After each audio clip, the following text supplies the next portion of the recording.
Bihar police पूरे मामले पर लगातार एक्शन में है। कई लोगों से पूछताछ भी की गई है, लेकिन सबसे बड़ा सवाल यह खड़ा हो रहा है कि जब पिता की ओर से सीधे शक रिया चक्रवर्ती पर ही जाहिर करते हुए एफआईआर दर्ज कराई गई है, तो अब तक आपकी पुलिस ने रिया चक्रवर्ती से पूछताछ क्यों नहीं की है?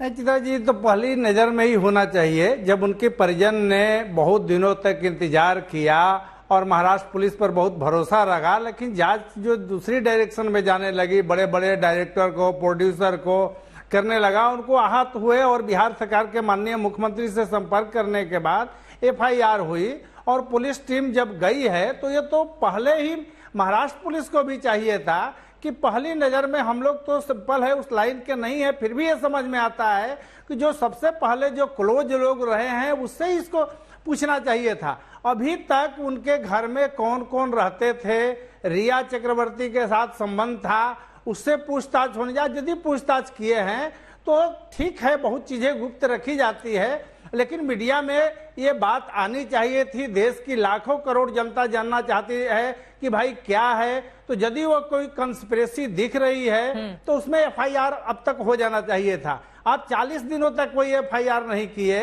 बिहार में एफआईआर हुआ, तो बिहार की पुलिस की यह नैतिक कर्तव्य हो जाती है वहां जाना।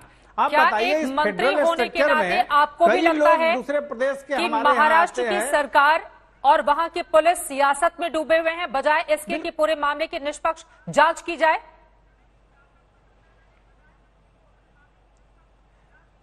नहीं, बिल्कुल। देखिए, फर्स्ट नजर में ये दिखा जब हमारे बिहार के पुलिस वहां जांच के लिए गए हैं, वहां आपको सहयोग करने की आवश्यकता थी। आप कोई सहयोग नहीं कर रहे हैं, बल्कि जबरदस्ती आप भान में बैठा करके आप अभी तक पोस्टमार्टम रिपोर्ट नहीं दिए।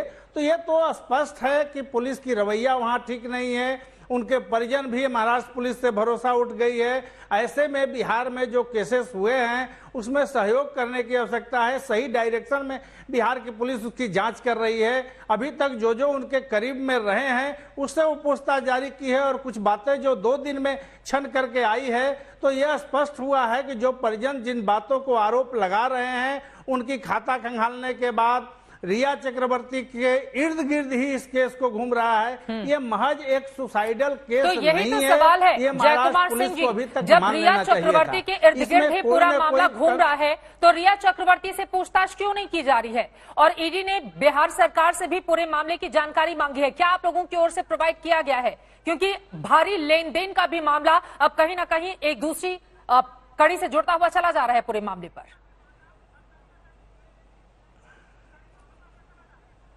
देखिए, ये उनके परिजन ने तभी निराशा हुई महाराष्ट्र पुलिस पर, और बिहार में माननीय मुख्यमंत्री के बाद मिलकर के एफआईआर हुआ, और अब सही डायरेक्शन में जब जांच हो रही है तो महाराष्ट्र की पुलिस को नगवार गुजर रही है, वो सहयोग नहीं कर रहे हैं। इसमें कोई प्रेस्टीज इशू नहीं, हम तो भी बैठे हैं एक न्याय दिलाने के लिए। ये सुशांत एक साधारण व्यक्ति नहीं है, जो देश के लाखों करोड़ों लोग आज सुशांत के लिए डिमांड कर रहे हैं। उसकी रहस्यमयी जो घटना हुई है उसकी उजागर होना चाहते हैं, उसकी कंस्पिरेसी को जानना चाहते हैं। ऐसे में बिल्कुल सहयोग करनी चाहिए थी, और हमारी सरकार तो यहाँ तक कही है कि हमारी पुलिस बिल्कुल जांच करेगी, सही डायरेक्शन में जांच करेगी।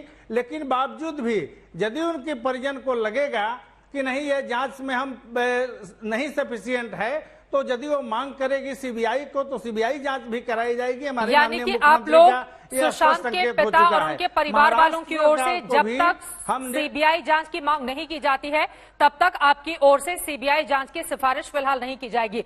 नमस्कार, मैं हूं अंजना ओम कश्यप। हमें उम्मीद है ये वीडियो आपको पसंद आया होगा। लेटेस्ट खबरों के लिए यूं ही देखते रहिए आज तक, और इस वीडियो के पसंद आने पर लाइक, शेयर एंड सब्सक्राइब करना ना भूलें।